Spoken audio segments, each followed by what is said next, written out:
going on, Pokemon Masters? This is Caleb with C4. Today, we're reviewing Silk. Silkies. It's Silkies. This is Silky. The sauce. Remember that saw that we used? It absolutely destroyed some wood a couple weeks ago? Days ago? Oh, that thing's dope! Yeah! What's going on, YouTube? I'm Caleb here with C4 Entertainment. Today, we're reviewing the Silky Gomboy. Cut the intro. Cut the intro.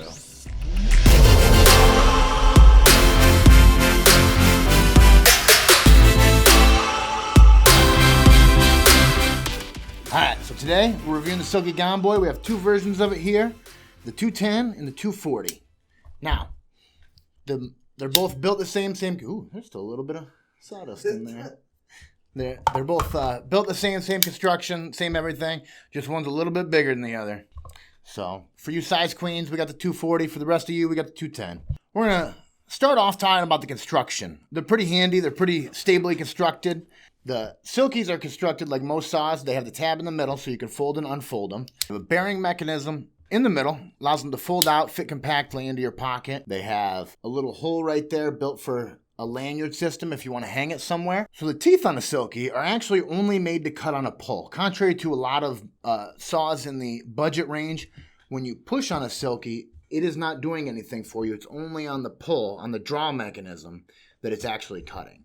The other thing, and that's actually a pro for me, these little tabs usually are pretty easy to accidentally hit while you're cutting, but they have a nice little thumb rest right here that kind of guards you from pushing on this. Because if you push on one of these while you're cutting and you have pressure on it, it locks that way and makes it impossible to cut. Silky has a nice little thumb guard right there to keep you from doing that. So overall in construction, there's not much to say about it. It's a saw. But I would say construction-wise, this is about an 8 out of 10 for me. It's built almost perfectly to do what it does. There's not much kitschy about it. It's got a nice grip, nice feel to it. I like that. So I would give it an 8 out of 10. So the second category we're going to rate it on is versatility. As you can see, there's not much to them. They're just saws. That's all they are. It's only a saw. It only functions as a saw. There's not much else you can do with it. The back is made so you can actually strike a, what's it called? Ferrule rod? Ferrule rod, there we go. So you can strike a ferrule rod on it. Or nothing. Ferrule. That's really good.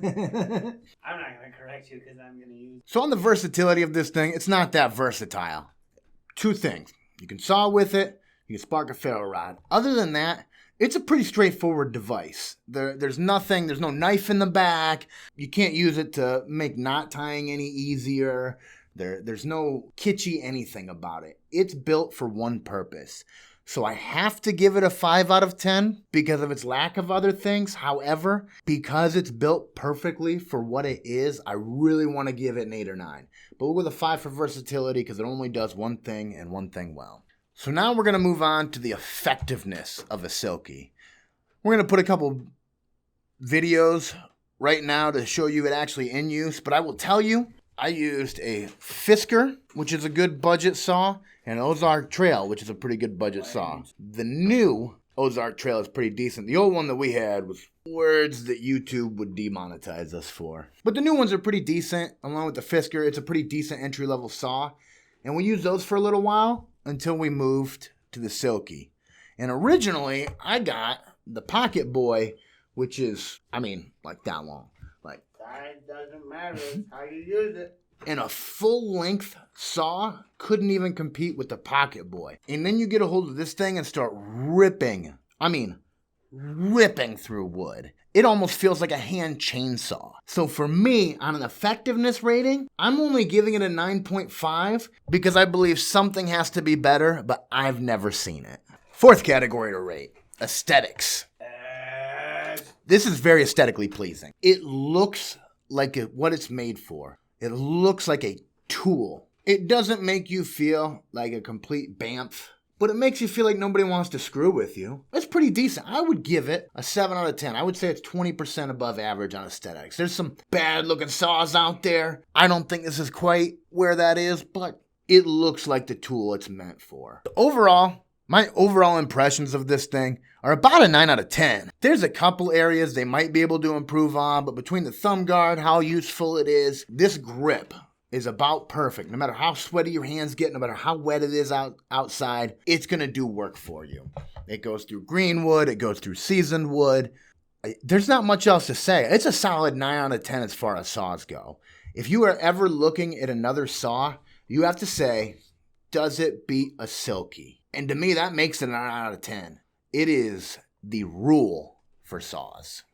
So that's going to do it for today.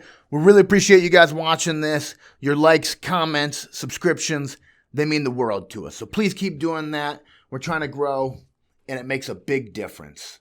So until next time, we'll see you later. I think Silky's only cut one direction, if I remember right. Should have done our homework before we started. We'll save it for later. The Mongols. Apparently that was the Crip tribe.